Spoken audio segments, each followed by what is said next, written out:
పశుసంవర్ధక శాఖ జిల్లా అధికారి జాయింట్ డైరెక్టర్ డాక్టర్ శ్రీనివాస్ మాట్లాడుతున్నాను. మెయిన్గా ఇప్పుడు కొంచెం ప్రజలను వేధిస్తున్న సమస్య ఏంటంటే బర్డ్ ఫ్లూ జబ్బు తూర్పు పశ్చిమ గోదావరి జిల్లాల్లో ఎక్కువగా ప్రబలింది. అక్కడ చాలా కోళ్ళకు వ్యాధి సోకింది. మన కర్నూలు జిల్లాలో అయితే కనుక ఒక ఎన్ఆర్పేట అనే ప్రదేశంలో ఒక అతను రాజు అన్న అతను ఈ ఖజానా బాతులు మెయింటైన్ చేసుకుంటున్నాడు. ఒక 25 బాతులు మెయింటైన్ చేసుకుంటున్నాడు. అందులో వాటికి ఈ జబ్బు సోకి ఒక 15 బాతులు చనిపోవడం జరిగింది. ఆ చనిపోవడం తోటి వాళ్ళు మా ఆసుపత్రిని కన్సల్ట్ అయ్యారు. కన్సల్ట్ అవ్వగానే ఈ శాంపుల్స్ తీసి భోపాల్ ల్యాబ్కి పంపించడం జరిగింది. అందులో ఒక బాతుకి ఈ మన బర్డ్ ఫ్లూ జబ్బు నిర్ధారణ అయింది. నిర్ధారణ అవ్వగానే అతని దగ్గర ఉన్న రిమైనింగ్ 10 బాతుల్ని కల్లింగ్ చేయడం జరిగింది. దాన్ని శాస్త్రీయ పద్ధతుల్లో పూడ్చి వేయడం జరిగింది. అందువల్ల మన ఏరియాని ఎన్ఆర్పేటకి సరౌండింగ్ 1 కిలోమీటర్ ఏరియాని రెడ్ జోన్గా డిక్లేర్ చేయడం జరిగింది. ఈ ప్రదేశంలో కోడి మాంసం కానీ కోడికి సంబంధించిన పదార్థాలు ఎగ్స్ ఇవి కూడా నిషేధించడం అయింది. అందువల్ల ఇక్కడున్న ఈ చికెన్ షాపులు మటన్ షాపుల్లో ఈ చికెన్ ఎట్టి పరిస్థితుల్లోనూ అమ్మరాదు, ఎవరు కొనరాదు, ఇది డిక్లేర్ చేయడం అయింది. అందువల్ల ఈ 1 మంత్ వరకు మేము చూస్తాము.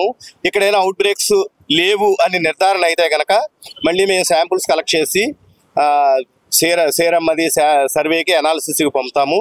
అది నిల్ రిపోర్ట్ వచ్చిన తర్వాత అప్పుడు మేము డిక్లేర్ చేసిన తర్వాతే మళ్ళీ చికెను ఎగ్స్ ఇవన్నీ కూడా అమ్మడానికి అర్హత వస్తుంది.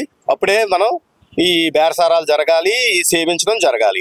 అంతవరకు ఈ 1 కిలోమీటర్ పరిధిలో నిషేధించడం అయిందని తెలియజేస్తూ మేము ఈ షాపులు ఇవన్నీ కూడా మున్సిపాలిటీ వారికి తెలియజేశాము.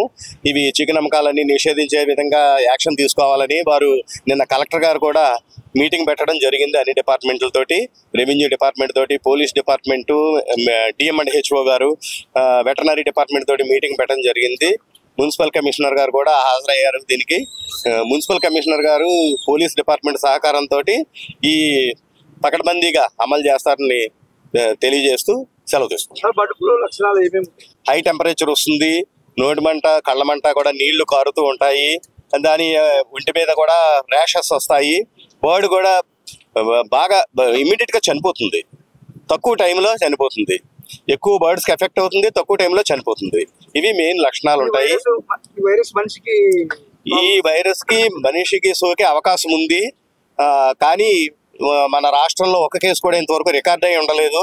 మెయిన్గా ఈ వండిన మాంసం తినడం వల్ల 100 degrees టెంపరేచర్కి మనం ఎలాగా కుక్కుడు మీటు 100 degrees టెంపరేచర్కి వెళ్తుంది. 50 degrees వెళ్ళగానే ఈ వైరస్ కిల్ అవుతుంది. కాబట్టి మనుషులకు వ్యాపించే అవకాశం తక్కువ ఉంది. కానీ ఈ మీట్ని హ్యాండ్లింగ్ చేసేవాళ్ళు, పౌల్ట్రీ ఫార్మ్స్లో పనిచేసేవాళ్ళు, జబ్బుతో ఉన్న పశువులతో డీల్ చేసే వాళ్ళకి ఈ వ్యాధి సోకే అవకాశం ఉంది. కాబట్టి తగు జాగ్రత్తలు తీసుకోవాల్సిందిగా ప్రజలను కోరడమైంది.